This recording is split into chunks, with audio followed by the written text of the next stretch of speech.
Oke, halo teman-teman. Assalamualaikum warahmatullahi wabarakatuh. Pada pertemuan kali ini kita akan membahas materi dari mata kuliah desain grafis. Jadi, goal mata kuliah ini, setelah mengikuti mata kuliah ini, diharapkan teman-teman memiliki kemampuan keterampilan menyelesaikan permasalahan menggunakan komunikasi visual. Dan harapan saya, jadi teman-teman itu setelah mengikuti mata kuliah ini tidak hanya bisa mengoperasikan beberapa aplikasi untuk membuat sebuah produk desain grafis, tetapi lebih banyak menguasai tentang prinsip dan juga teknis yang diperlukan untuk menyelesaikan permasalahan dari customer menggunakan komunikasi visual. Karena kita bicara tentang mata kuliah desain grafis, tentunya tidak terlepas dari profesi dari seorang desainer grafis gitu ya.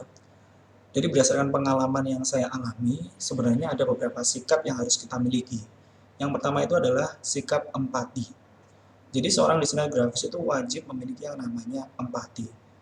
Istilahnya kemampuan mendengarkan, bukan mendengarkan secara menggunakan telinga gitu bukan, tetapi lebih bisa memahami apa sih yang menjadi kebutuhan dari customer itu seperti apa, yang diinginkan dari customer itu seperti apa.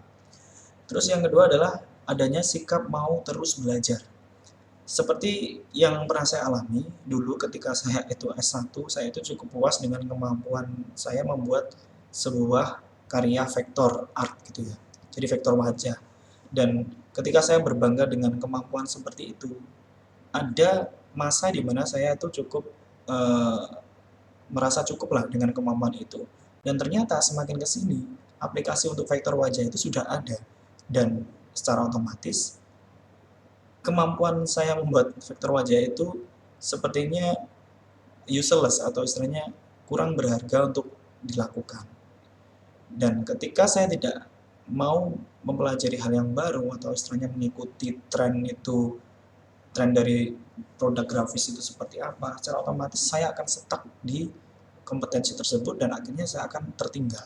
Itulah kenapa penting untuk memiliki sikap mau terus belajar, mau terus berkarya, seperti itu. Terus yang ketiga adalah memiliki sikap ilmiah dan juga kreatif.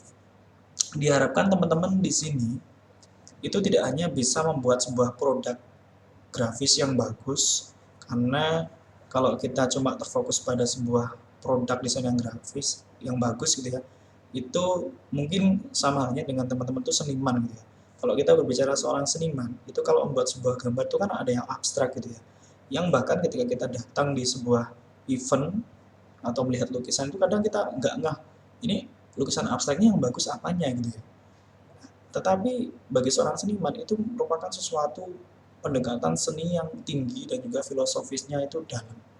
Tetapi masalahnya, sekali lagi, seorang desainer grafis itu memang berbicara tentang seni, tetapi lebih banyak berbicara tentang sikap-sikap ilmiah dan juga kreatif di dalamnya.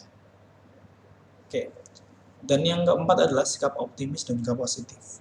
Ini juga perlu atau sebenarnya sangat diperlukan dikarenakan biasanya teman-teman ketika mendapatkan project atau istilahnya membuatkan brosur dan juga flyer itu tidak istilahnya hampir kita itu menemukan yang namanya revisi.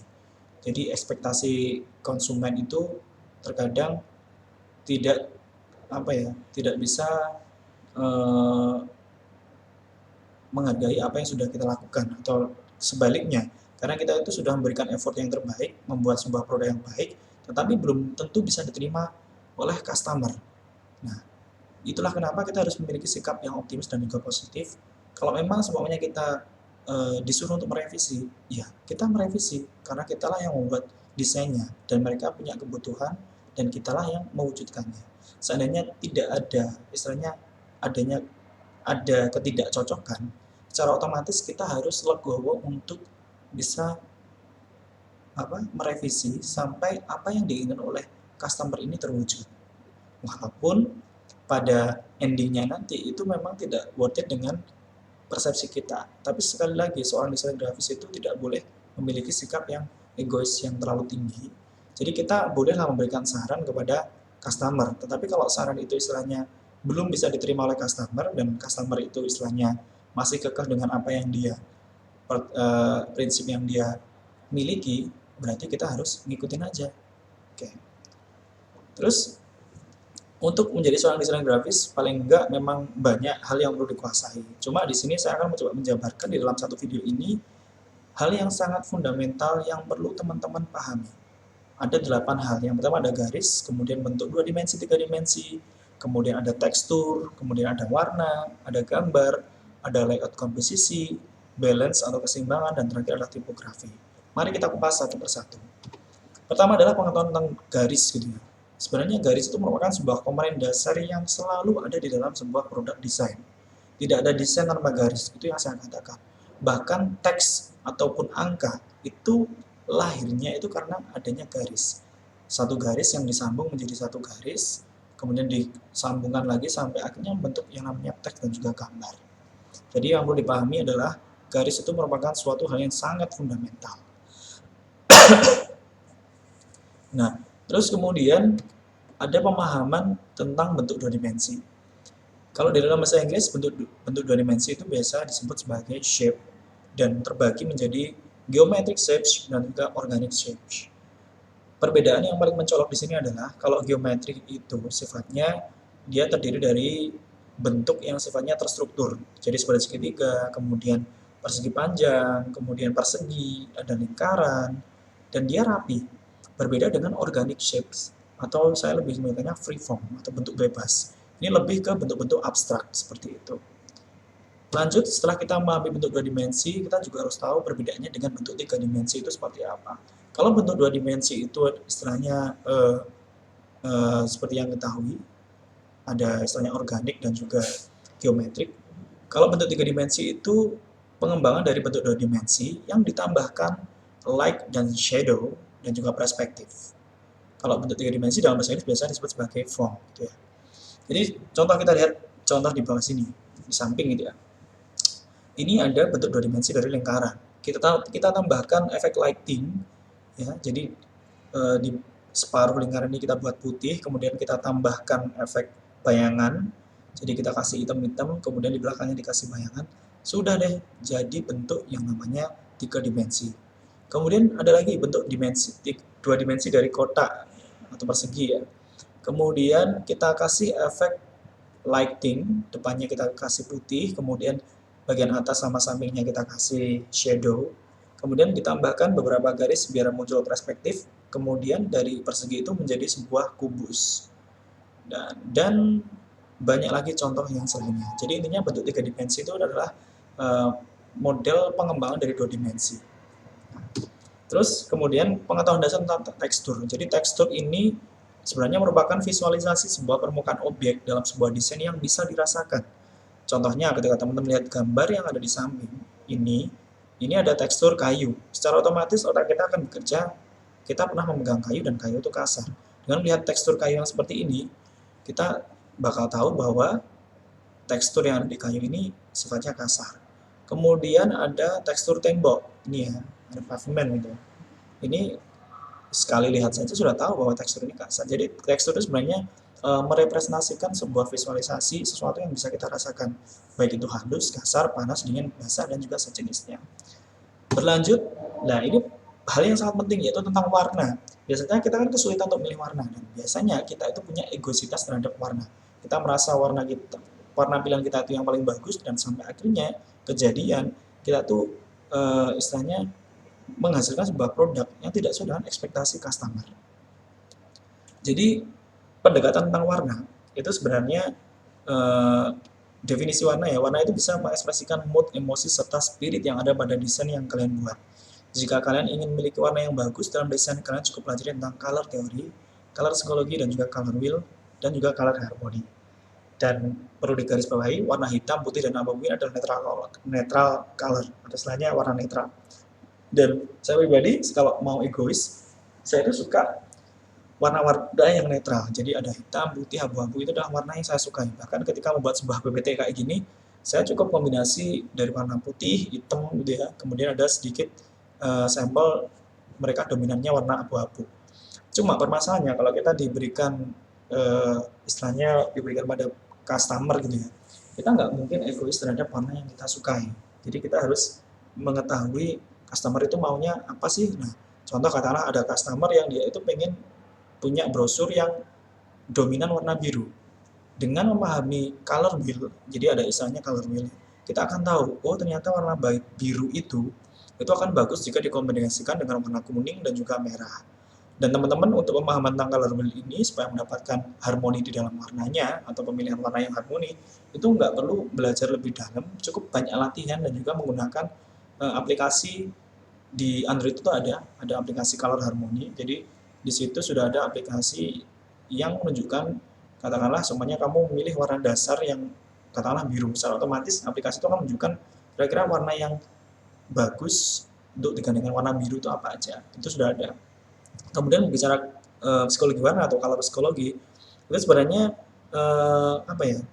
Teman-teman pernah nggak mengamati beberapa perusahaan besar yang mereka itu bergerak di bidang makanan seperti McD, kemudian Pizza Hut, KFC, mereka itu dominan menggunakan warna-warna merah. Kenapa?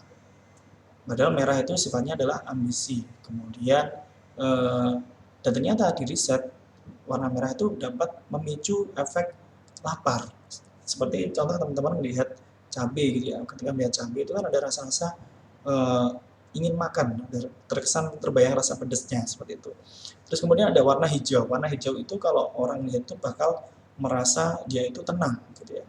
Kenapa kok tenang? Kenapa kok warna hijau itu memberikan psikologis tenang? Karena kalau kita lihat di alam, warna daun, warna pohon itulah warna hijau dan itu menenangkan pikiran dan hati. Kemudian ada warna hitam. Warna hitam itu kan warna yang misterius, elegan. Dan itu juga cukup terrepresentatif dengan katakanlah warna alam gitu ya. Nah, seperti itu. Jadi pemahaman warna ini sebenarnya kalau dipahami secara teori, kalian cukup menggunakan color wheel untuk mendapatkan kombinasi warna yang pas, dan juga yang kedua adalah memberikan tentang psikologis dari warna yang kalian pilih itu seperti apa. Nah, dan yang terakhir adalah untuk kalian tuh bisa memahami pemilihan warna yang baik, perlu banyak latihan. Sekali lagi perlu banyak latihan. Dan ini adalah pengetahuan dasar tentang gambar. Biasanya kalau teman-teman buat PowerPoint gitu ya, terus kemudian apa produk brosur flyer, biasanya teman-teman mengabaikan masalah gambar ini. Padahal gambar itu kalau ibarat kita memancing itu adalah umpan. Umpan yang bagus itu adalah umpan yang berkualitas, kemudian eye catching gitu ya. Sehingga ketika kita memancing ikan itu secara otomatis akan melahap umpan yang kita miliki. Bayangkan kalau umpan kita itu cuma pas-pasan gitu ya. Apakah ikan-ikan yang ada di kolam pemancingan itu mau makan umpan kita? Jawabannya bisa 50-50. Ini adalah kekuatan gambar. Jadi sekali lagi, ketika teman-teman memilih gambar itu usahakan sesuai dengan tema, kemudian pilih yang resolusinya tinggi dan juga pilih yang eye-catching. Dan hindari istilahnya menerapkan gambar yang istilahnya cemet, kemudian meletot, apa istilahnya proporsinya nggak pas gitu ya. Hindari hal-hal seperti itu. Jadi kalau mau memperbesar gambar, memperkecil gambar, itu usahakan proporsinya pas gitu. Kemudian ada pengetahuan dasar tentang layout dan juga komposisi. Pada intinya ini berbicara proximity, jadi white space, alignment, contrast, repetition, tapi pada inti yang paling gampang itu adalah teman-teman menambahkan elemen seperti tulisan, kemudian elemen gambar, elemen icon, logo itu pada porsi yang pas. Jadi tidak terlalu berdempet dan juga tidak terlalu longgar. Jadi porsinya pas. Jadi ketika orang lihat itu nyaman gitu ya. Nah, terus kemudian ada pengetahuan dasar atau tentang balancing. Biasanya untuk membuat sebuah desain itu kita akan memikirkan ini tentang simetris atau tidak asimetris dari sebuah desain. Cuma di sini banyak orang yang nggak tahu ya. Jadi di sini saya punya contoh dari Bank Mandiri tentang penggunaan balancing simetris. Di sini kalau kita lihat yang namanya simetris itu kan antara atas, bawah, kanan, kiri itu sama. Nah, berbeda lagi dengan contoh yang kedua, sama-sama Bank Mandirinya, cuma di sini dia menggunakan konsep asimetris. Perbedaannya apa? Sekali lagi, simetris itu antara atas, bawah, kanan, kiri itu proporsinya sama. Kalau asimetris itu lebih berat sebelah. Contoh kalau kita melihat gambar yang di kedua ini, dia akan lebih banyak gambar di sebelah kiri, seperti itu. Lantas kapan kita menggunakan desain simetris dan juga menggunakan asimetris? Desain simetris itu banyak digunakan untuk membuat sebuah produk-produk yang punya tujuan lebih mudah dan juga lebih cepat untuk menginformasikan sesuatu. Sama halnya dengan ini. Jadi secara alur orang lihat itu akan melihat eye catching-nya apa? Eye catching adalah ada 3 ini. Terus kemudian kita akan lihat dari atas, dari tulisan Mandiri, kemudian ke bawah, kemudian menuju ke protokolnya, social distancing, cuci tangan, menggunakan masker, dan juga terakhir adalah footer. Berbeda lagi dengan asimetris. Asimetris itu dia akan lebih condong kalau kita melihat, orang awam melihat itu akan lebih banyak condong melihat gambarnya dulu. Ini gambar apa sih? Oh, Spiderman. Sebenarnya Spiderman kalau Bang Mandiri apa hubungannya? Oh, hubungannya adalah ada penerangan spesial Emani Spiderman. Nah, ini pembuatan asimetris dan juga simetris ini punya tujuan yang berbeda. Simetris itu digunakan untuk membuat sebuah produk grafis yang sifatnya cepat dan mudah untuk dipahami dan juga sifatnya announcement atau pengumuman. Kalau yang asimetris itu digunakan untuk menampilkan sebuah produk yang dia itu mempunyai daya jual atau penekanan terhadap apa yang mau dijual atau apa yang mau ditampilkan. Contoh di yang asimetris ini dia lebih banyak gambar di sebelah kiri tentang Spiderman sekali lagi. Kemudian dia orang itu akan melihat, oh ini gambar Spiderman, dan orang itu akan melihat dan juga mengaitkan dengan apa sih boleh dengan Mandiri. Oh ternyata ada penawaran spesial kartu Imani Spiderman. Nah seperti itu. Jadi paham ya kapan kita menggunakan simetris dan asimetris. Kalau kita lihat contoh sebelumnya di sini, ini juga menggunakan layout dan juga komposisi dengan keseimbangan simetris. Karena harapannya dari MACD ini, informasi ini lebih mudah diterima dan juga cepat diterima oleh para viewer, dan diharapkan dengan adanya brosur ini atau produk grafis ini, banyak yang datang ke MACD lebih cepat. Nah, ini untuk keperluan promosi. Gitu ya. Kemudian yang terakhir adalah pemahaman tentang tipografi atau teks, ini juga sangat penting. Biasanya kita kan menggunakan teks di garis asalnya gitu ya. Untuk pemahaman tipografi ini ada beberapa yang harus teman-teman ketahui. Yang pertama adalah teman-teman harus tahu tipe font yang digunakan di dalam tipografi. Tipe font tipografi itu ada 3. Yang pertama adalah serif, biasanya digunakan untuk keperluan resmi. Contohnya jenisnya adalah Times New Roman gitu ya. Biasanya kan kalian membuat laporan tugas, laporan UAS, kemudian laporan skripsi, itu banyak menggunakan, atau jurnal ilmiah itu rata-rata banyak menggunakan Times New Roman gitu ya. Jadi sebuah teks yang ada ekornya. Nah, bisa dilihat ini contohnya ya, ini ada Times New Roman, serif itu ada ekornya. Jadi di bagian kakinya itu kayak ada semacam garis bantu, ada penekanannya. Berbeda dengan sans serif. Sans serif ini lebih casual. Biasanya ditemui teman-teman itu di gadgetnya teman-teman, kemudian di laptopnya teman-teman, gitu ya. Tapi kalau ada yang nanya, Pak, di gadgetnya teman saya itu fontnya Times New Roman gitu ya. Biasanya itu customer ya, sudah diedit temanya. Kalau enggak, ya temanya yang warnanya tulisannya pink, backgroundnya hitam gitu ya. Biasanya alay gitu ya. Nah, biasanya untuk sans serif itu memang dipakai untuk keperluan casual. Seperti saya menggunakan pemilihan tipe font yang sans serif dengan harapan teman-teman nggak capek untuk membaca. Biasanya kalau kita menggunakan serif itu memang ada kesan agak lelah untuk membaca. Karena kita membutuhkan penekanan di setiap hurufnya. Ada garis, ada ekor di setiap hurufnya, dan otomatis secara tidak langsung mata kita akan cepat lelah. Nah, dan pemilihan sans serif ini dipakai untuk gadget dan juga apa istilahnya laptop itu dikarenakan gadget dan laptop itu lebih banyak digunakan untuk orang, dan dengan harapan pemilihan font yang sans serif ini orang itu bakal bisa betah dan berlama-lama untuk melihat gadget mereka atau untuk chattingan dia biar nggak capek gitu ya. Nah, dan yang terakhir adalah display. Tekstur grafik ini biasanya font-font yang kayak horror gitu ya, jadi ada tulisan, ada daerahnya ke bawah gitu, itu adalah display. Kemudian ada kayak semacam comic sans gitu, itu display.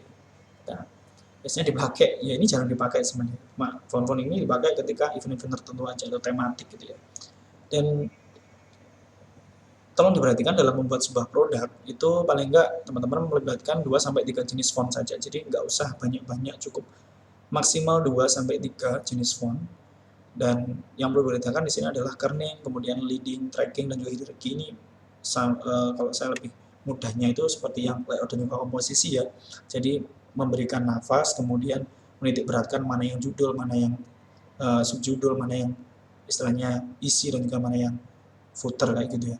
Dan ini untuk pemilihan size atau size font ini biasanya teman-teman kan biasanya berdasarkan perkiraan ya. Jadi kalau memilih font itu ukurannya pilih yang paling besar, kemudian agak kecil, kemudian yang paling kecil. Nah ini ternyata ada aturan main. Biar kalian tuh seperti seorang desainer grafis, terapkan konsep golden ratio.